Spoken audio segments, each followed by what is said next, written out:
பழமை வாய்ந்த ராஜராஜ சோழனின் மனைவி பஞ்சவன் மாதேவியின் பள்ளிப்படை கோவிலில் பாதாள அறை கண்டுபிடிக்கப்பட்டுள்ளது. படையெடுப்புகளின் போது விக்கிரகங்கள் மட்டுமின்றி விலை உயர்ந்த பொருட்களை மறைத்து வைப்பதற்காகவே இந்த பாதாள அறை உருவாக்கப்பட்டிருக்கலாம் என்று கூறப்படுகிறது. அந்த பாதாள அறையில் இருந்தது என்ன என்று பார்க்கலாம் இந்த காணொளியில். தஞ்சாவூர் மாவட்டம் பட்டீஸ்வரத்தில் 1000 ஆண்டுகள் பழமை வாய்ந்த மங்களநாயகி சமேத ராமலிங்க சுவாமி கோவில் உள்ளது.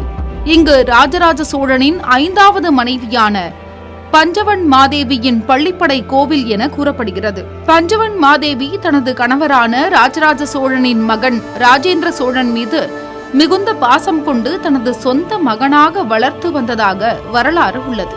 பஞ்சவன் மாதேவி எங்கு தனக்கு குழந்தைகள் பிறந்தால் ஆட்சி பீடத்திற்கு போட்டிக்கு வந்துவிடும் என்பதற்காக தனக்கு குழந்தை பிறக்கக்கூடாது என மூலிகை மருந்தை குடித்து தன்னை மலடாக்கிக் கொண்டார்.